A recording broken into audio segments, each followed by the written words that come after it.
Today, we're talking about how to multiply your income by growing your sphere of influence. Welcome to the Super Abundant Life podcast, where we teach the Bible in a simple, authentic, and practical way so that Christians can skillfully apply the Word of God to create supernatural results in every area of life.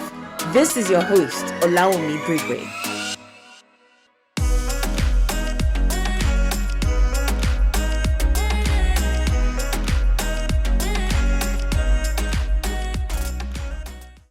Now, it is quite easy for people to probably link know-how, knowledge, your ability to do your job well with a multiplication of income. So if you do your job very well, if you meet all your targets, it's easy for people to be able to link that with maybe getting promoted or applying for another job and stating, look, I've achieved so, and so, presenting all your achievements in your CV and then passing that on, doing well at interview, and then getting the job or getting a promotion or expanding your business because you know what you're doing and you have expertise. But what we're talking about today is multiplying your income or getting a promotion or expanding your client base through the power of influence. It's not easily obvious to people how influence and maybe being able to influence a lot of people is linked to money or income.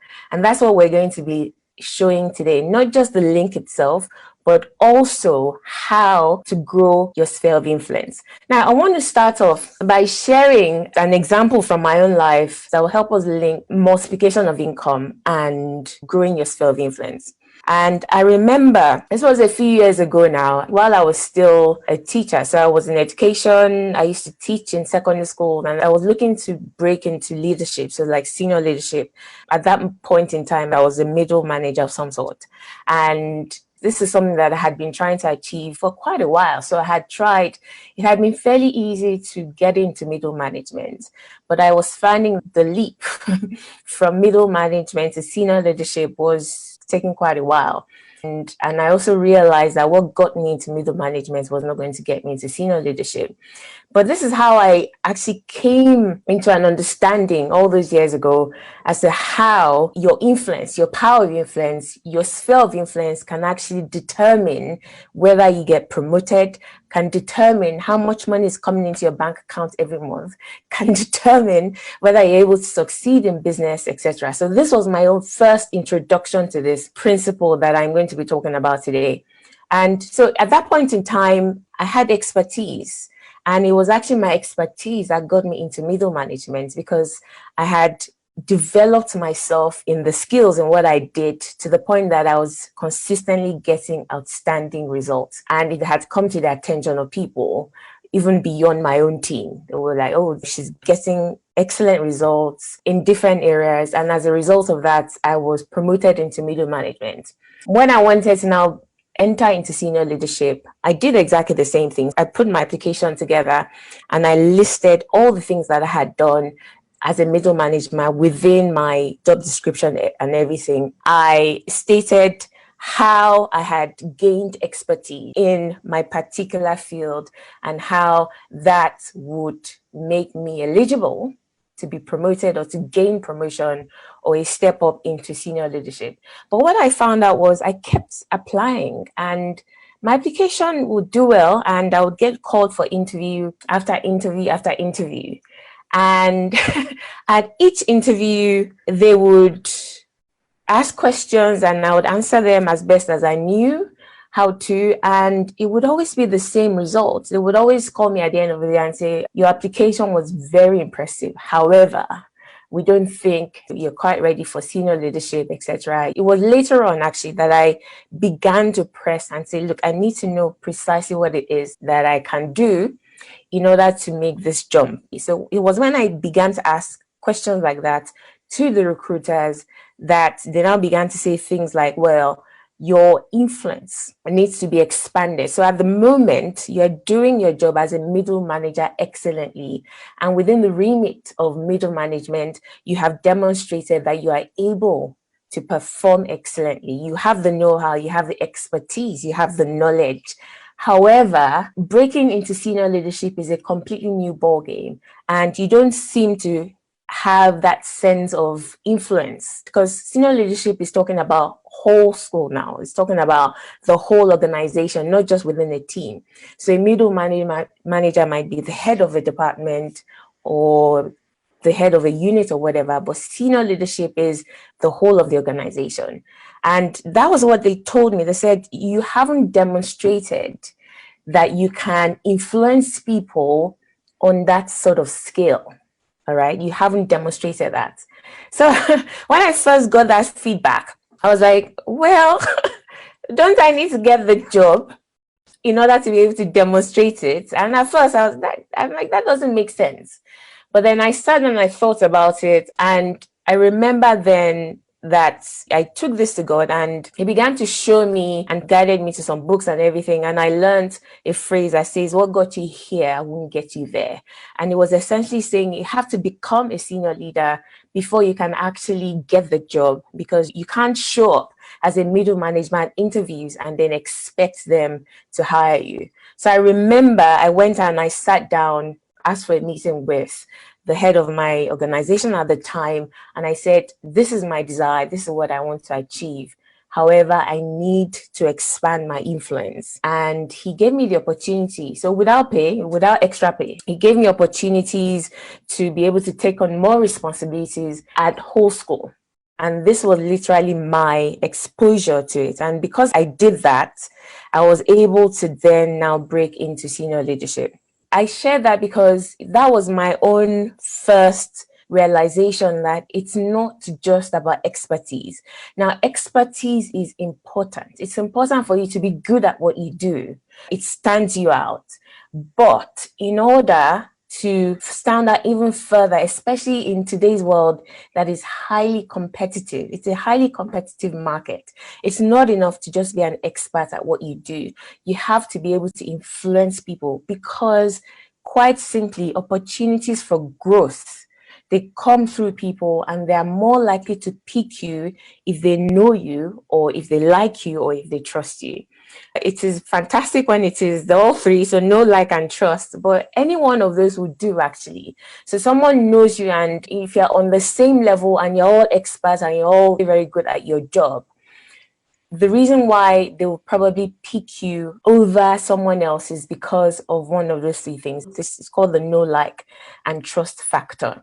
So today what I'm going to be talking about is the strategies to multiply your circle of influence and ultimately to multiply your income, because the two are linked together. If you run a business, it's all about the people that you can influence. That is how you grow your business. If you're in a career and you want to progress in your career, you want to get a promotion that will come with more income, etc., you have to be able to grow your influence. It cannot just be expertise. You have to network, and you have to connect with the right people that will help you get there. So what I'm going to be teaching today are practical strategies that you can apply in your career or in your business to multiply your influence, to grow your sphere of influence, and ultimately to multiply your income. And to help me do that, I'm going to go into my book of wisdom, which is the Bible, as I like to call it. And we're going to be studying the life of a particular Bible character. And we're going to look at how he did it, because this guy went from zero to hero in a space of time. And we're going to be looking at the strategies that he used. And I'm going to be extracting those strategies and applying them, making them simple and practical in today's world. Before I tell you who the character is, I just want to issue a disclaimer, because this guy was actually not a very good guy. Okay, so I'll go as far as saying he had terrible motives for doing what he did, for gaining that influence, because he wanted to use the influence to dethrone his father. And he almost did. So his own motive was completely wrong, and it got him killed in the end. Okay, so it didn't end well for him, but the strategies worked excellently. They were so effective that he almost succeeded in taking what did not belong to him. So if you can just bear with me, because this guy, like I said, didn't do it for the right reasons, but it does not negate the fact that the strategies worked. And the character that I'm going to be teaching through today is the guy called Absalom.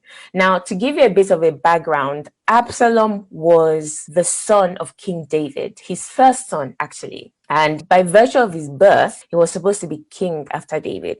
So let me explain to you where this guy started. So you might think, oh, he was a prince, so he already had influence.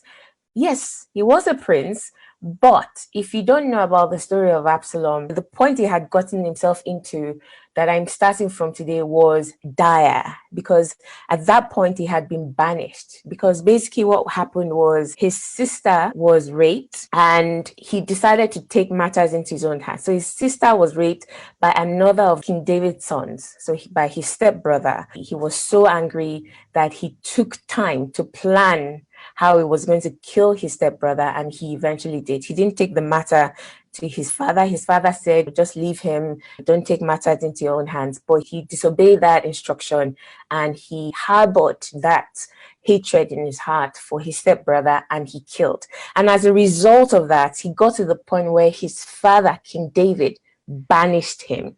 So Absalom's starting point in terms of influence was zero, because he had lost everything, pretty much lost his position. He was sent out of the country. He was banished. He ran away because he was going to be killed. So that's where he started from. And everybody in the country knew who he was. So the reason why I give you that context is some of us might be thinking, like me, for example, oh, I'm extremely introverted. I'm in a team at work where I feel isolated. I'm a business person and I hate putting myself out there. So that may be your starting point. And if your own is not as bad as Absalom, right, where everybody disliked this guy because of what he did, because of the violence, the act of violence that he committed against his own brother. There were other ways to resolve the situation, but he chose to go the way of violence, and as a result of that, he was absolutely hated. Nobody liked him. So if yours is not as bad as Absalom, and Absalom ended up being someone so influential that the Bible says he won the hearts of the whole nation, then there's something to learn from him. So even if you're very introverted, because I know that's something that we introverts struggle with. We tend to struggle with engaging with people, networking, and so on. Or even if you feel isolated, even if things have gone wrong at work and you feel isolated as part of the team, or whatever your starting point might be, I'm very sure that this will help you. So let's get into it now. All the text that I'm going to be reading today comes from 2 Samuel 15, 1-7. And I'm going to use different portions of that text. So let's get into it. The first strategy, and I'm going to read starting from verse 1. It says that he bought a chariot of horses. He had 50 bodyguards to run ahead of him. He got up early every morning and went out to the gate of the city. Two things here. First of all, he drew attention to himself. So he bought a chariot and horses. Imagine if he starts riding the chariot down the street and there are 50 bodyguards that are running ahead of him. And then he says he got up early every morning and went out to the gate of the city. The first thing that I see here that Absalom did was he prepared himself to be visible. So he made up his mind. He had a plan. He stepped out of his comfort zone. So remember, he went to the gate of the city early every morning. There was dedication, there was commitment. He knew what he wanted to achieve and he became committed to it. He was okay with being visible. How does this relate to us? You have to, first of all, prepare yourself mentally to be visible, particularly if you're an introvert and you find it extremely difficult to network with people. You have to, first of all, make that step, that shift in your mind to say, listen, I'm not doing this simply because it's convenient. In fact, it is very uncomfortable, but I know where I'm going. I know why I'm doing it. So whatever the reason it is for you, if it's because you're trying to expand your client base, whatever it is, you need to write it down and be very clear in your mind what that reason is. You must be comfortable with being visible. Okay, make yourself comfortable with being visible and drawing attention to yourself the same way Absalom did. So I'm talking to you if, for example, you are in a job and you only talk to the people in your team. And even then, at lunchtime, you have your headphones on, you're doing your own thing, you don't really interact with people. You have to begin to think, right, I'm going to take deliberate steps to interact with people. Mentally, it starts here. So it's not, you don't rush out and do things on the outside. It starts here.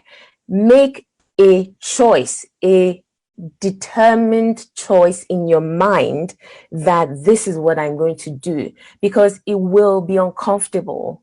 So that when you hit that point where you begin to feel uncomfortable, you stick with it anyway and you follow through with it because you have determined from the beginning that that's what you want to do. Or if you run a business and you only market currently, if your starting point is you only market your product or service to close friends and family because that's your comfort zone, you have to sit down and tell yourself, listen, in order for me to grow my client base, in order for me to expand my business and therefore expand my income, I okay with putting myself out there, with being visible.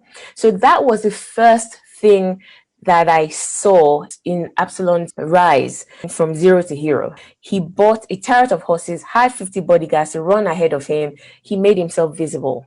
He made himself visible and he committed to it. He says he got up early every morning and then went out to the gate of the city.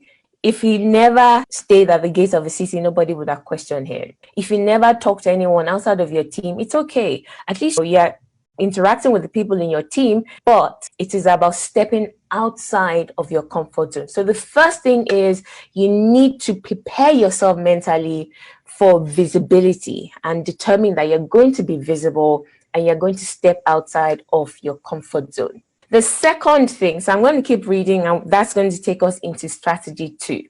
It now says that when people brought a case to the king for judgment, Absalom would ask where in Israel they were from, and they would tell him their tribe. So this was basically what happened. So Absalom went out of his comfort zone and he would stay at the gate of the city. So the way it worked is as people were coming from all over Israel to Jerusalem to come and see the king or to come and have their cases or situations judged by the king or some of his advisors, he would intercept them. Now see what this guy did. Absalom was very clever. So if you actually apply these strategies, it will work, because I have actually seen this work for me in my own business and also in my career. It says Absalom would ask in Israel where they were from, and they would tell him their tribe. So the second strategy is very simple: to take a genuine interest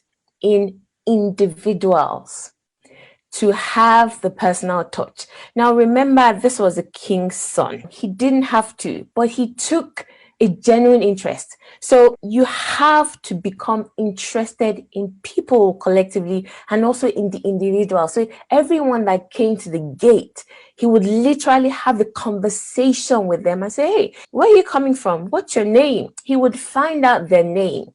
Getting down to the grassroots level, taking a personal interest in people. It's amazing how you can be in a job for 5 years and work with people on the same team, and the only thing you know about them is their name and their job description. That's all you know about the person.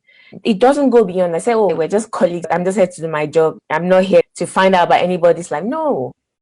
In order to gain someone's trust, in order for someone to be able to say, oh, I know, like, or trust this person, you have to take a personal interest in them. You have to find out about them, find out about their situation, find out about their family, about their kids, talk about whatever challenges that they're going through, offer to help. Absalom did that, and he did that with every single person that came to the city gate. So these were quote unquote commoners. He was royalty, but he took the time to engage them.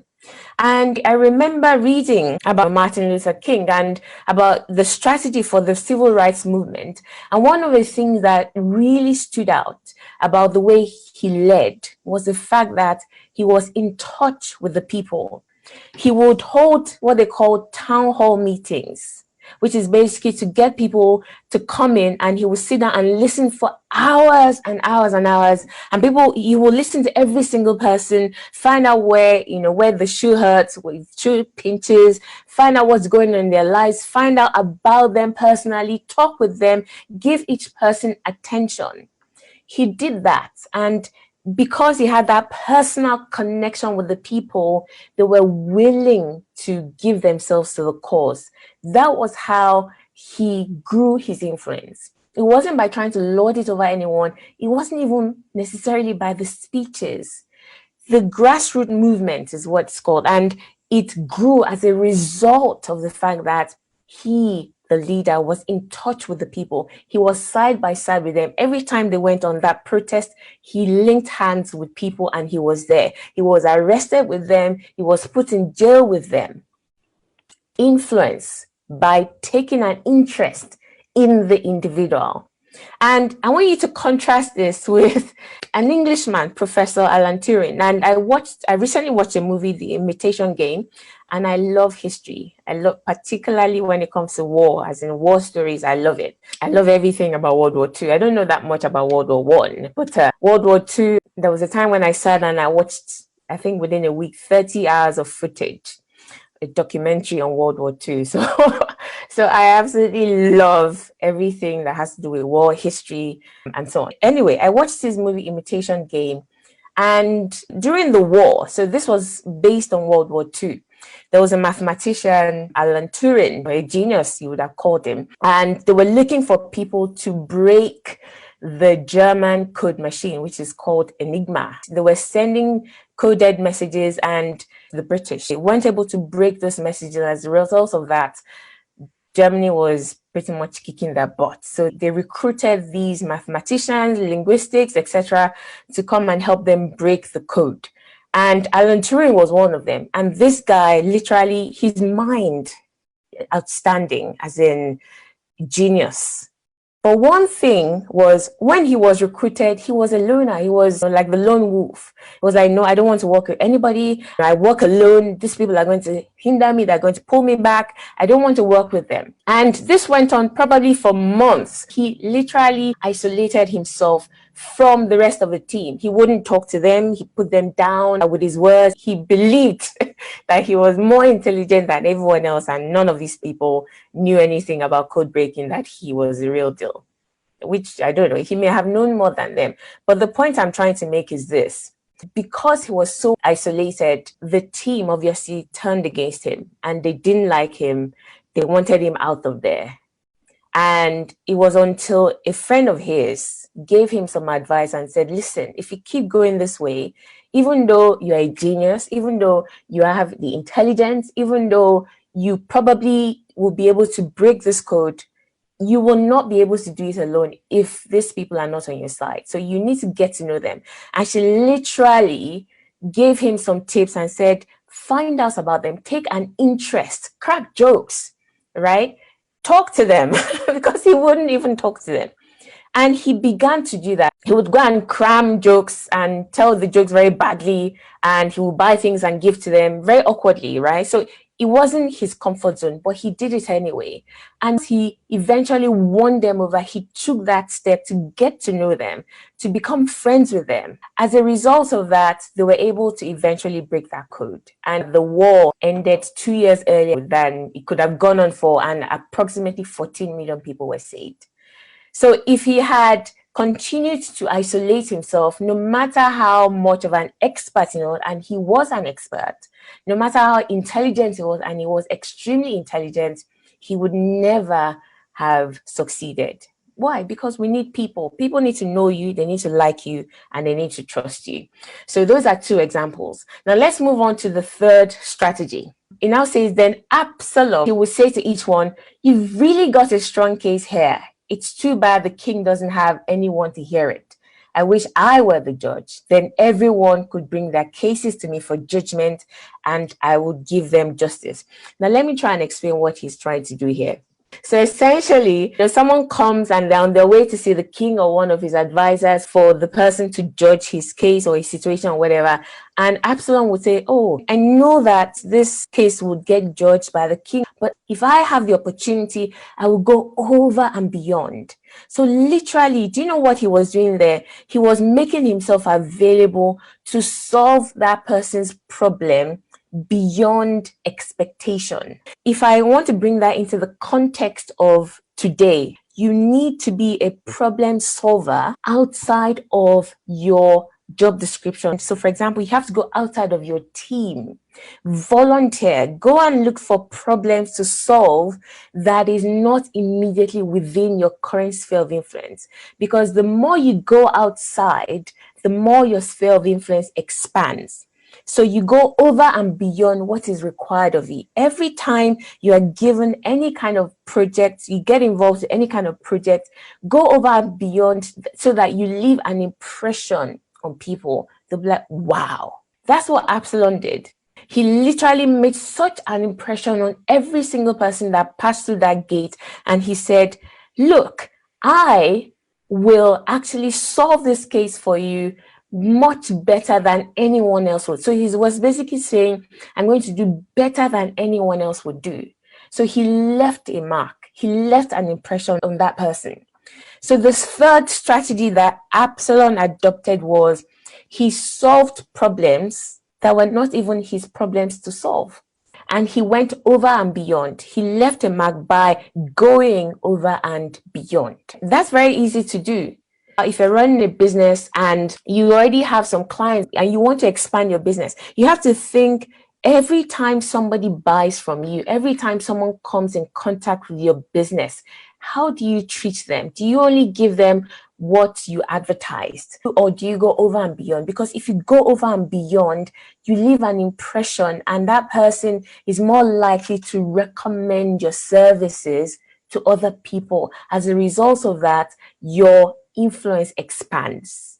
The same way, if you're in a career, you go and volunteer outside of your team or beyond your job description, and you do such an excellent job that people are like, wow, and she's not even getting paid for it. That is the third strategy. Be available and be willing and be committed to solving problems outside of your job description, outside of what you advertised to your clients. Go over and beyond what people are expecting, and you will leave an impression that will cause them to speak freely about you to other people. Okay, so I'm going to move on, and the next thing says, when people tried to bow before Absalom, he wouldn't let them. Instead, he took them by the hand and kissed them. This guy was a piece of work. I mean, these strategies, honestly, if you apply them, you will see how quickly your influence will grow. So do you know what he did? This is the king's son. Every single person that came to the city gate, these were commoners, all right? He is royalty. From the least to the greatest, from the oldest to the youngest, everyone that came, when they tried to bow, as they should, he had every right to accept that greeting for them, because he, after all, he's the king's son. In the eyes of the people, he's probably the next king because he's the firstborn son. But he wouldn't let them. Instead, he embraced them. He took their hand and he kissed their hand. Do you know what? Basically, the fourth strategy is this. You need to discard any air of superiority.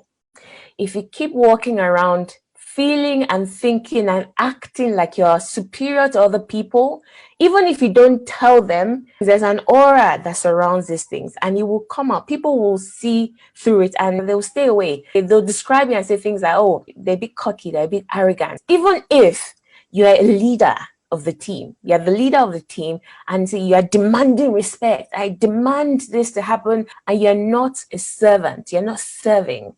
Jesus gave the example and he said, in the kingdom, to lead is to serve. So if you're the kind of person that lords it over other people, demanding respect, Absalom, by his birthright, they should bow down before him, but he wouldn't let them. He treated everyone as equals.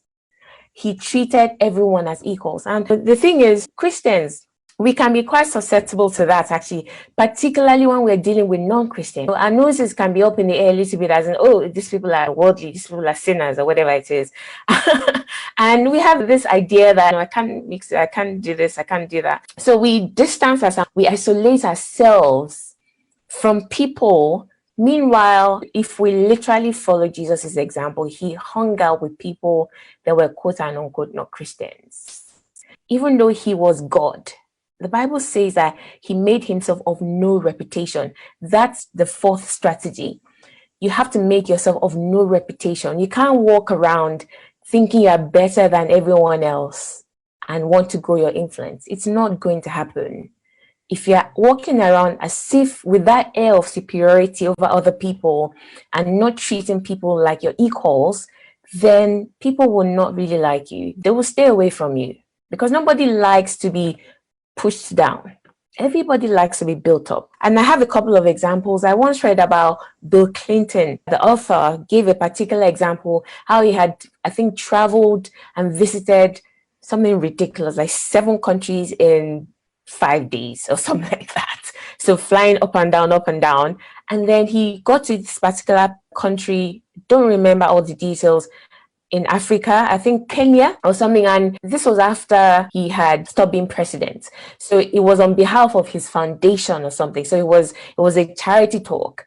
And when he arrived at the airport, they picked him up and they said, oh, we're going to take you to your hotel so that you can rest and just take the night off, etc., and then give your speech tomorrow and then you're off again. He said, no, I'm extremely tired, right? He said that, he admitted that, but I want to talk to the people. And he told them to take him straight to the center and he started talking to everyday ordinary people. I mean, this was President Bill Clinton. He had every right to not allow anyone touch him. He had every right to not speak to anyone and literally go up to the podium, give his speech and get out of there. But he spent hours and hours talking to people he didn't know, talking to everyday people, but he mingled. He made himself of no reputation. Another person that I keep trying to learn from every single day that I know does this flawlessly is my husband. My husband is a consultant, anesthetist, and his ability to be able to influence people is on another scale. Why? Because I've never ever seen him have any kind of air of superiority. He just walks around. And the few times that I mentioned about his work, because there are times when I've met some of his colleagues, anytime I meet anyone that he works with, he would always introduce them as, oh, this is my colleague, and da da da. Sometimes he'll say, this is my boss, and the person would laugh. I'm like, why are they laughing? Right? My husband is a consultant, top of the field. And I've met someone that was actually a cleaner in the hospital. He introduced us to my colleague, and they were talking as if they were fast friends. And I could see that it's genuine because that's the kind of person he is. He has introduced someone to me. I said, oh, this is my boss. And the person laughs. Oh, no, he's my boss. And he's not putting on a show. It is absolutely genuine. So everywhere he goes, people are calling and say, hey, hi. That is how influence goes. If you treat people as equals, they will naturally gravitate to you. You don't walk around with an air of superiority. Be careful, business owners, when you're projecting yourself as an expert. And I know that it's a big thing in the business world to say, I am an expert in this. You have to show people that you're an expert. Yes, but being an expert does not mean that there are people that don't know anything more about that subject than you. You want to show that you know what you're doing, but don't do it to the detriment of building your influence. You have to be able to say, listen, I'm still learning as well. I'm a student and I'm growing. Even though I have some expertise in this, look, even if you are my client, I am learning from you as well. So that is the fourth strategy that Absalom used in order to grow his influence. And the last one is this. So he says, Absalom did this with everyone who came to the king for judgment. So he stole the hearts of all the people of Israel. He stole the hearts of all the people of Israel from zero, probably from sub-zero, because he was banished, everybody hated him, to hero, to the point that everybody in Israel loved him. Everybody loved him. Now, on to the last strategy. This is extremely important. You can do all of that, grow your influence, but if you don't do this final strategy, you will not actually gain that promotion. You will not actually make that sale. Your income will not multiply. So this final strategy is very important. It now says after 4 years, so he did this for 4 years. Remember, strategy one, you have to commit to it and say, listen, this is what I want to do, and however long it takes. So after 4 years, Absalom went to the king, his father, and he said, let me go to Hebron to offer a sacrifice to the Lord and fulfill a vow that I made to him. And now I'm not going to read further, but I'll just explain to you what happened there. So essentially, after 4 years, when he knew that he had influence, he had the backing of the whole of Israel and everybody loved him, he knew that that was the right opportunity to make his move. Now, I do not condone what Absalom did. I already gave my disclaimer at the beginning of this that he used it for evil, all right, to try and dethrone his father. But he recognized, the Bible says, time and chance, time and opportunity happen to every single one of us. So after doing all of this, when it is time to make your move, so when, for example, you're in a job and a post comes up and everybody is saying, oh, go for it, and you're like, oh, this is not the time to shrink back in false humility. You have to know when the opportunity presents itself and you have to make your move. You have to be bold and you have to be confident in stepping up and making your move. I told you about how when I was trying to make a move from middle management to senior leadership and it wasn't working, I took a step back and I began to grow my influence to the whole organization rather than within a team. When I knew that that was the case, when I began to see that, yes, I had influence, I knew it was the right time to move. And I did, and I got my promotion to senior leadership. So you have to know the right time. You have to be sensitive enough to know when the time is for you to make that move. Don't shrink back. Yes, you would have received the satisfaction of growing your influence and having more friendship, etc. But remember, ultimately, we're talking about being able to multiply your income. To do that, you need to get the next level, either through promotion or going somewhere else, or expand your client base and make more sales. Business people, you don't grow your influence and then you are afraid to sell to these people that now know you, like you, and trust you. Because the money will not come in. You've just built that influence and it's waiting, it's ripe for you to be able to serve them, and so that you can expand your business, make the sale. But you're like, oh, no, I feel somehow I don't want to. That's false humility and it does not serve anyone in any way. So those are the 5 strategies, surefire, guaranteed strategies that will help you grow your sphere of influence and ultimately multiply your income. I hope you have enjoyed this episode. This has been Allow Me, and I will be back.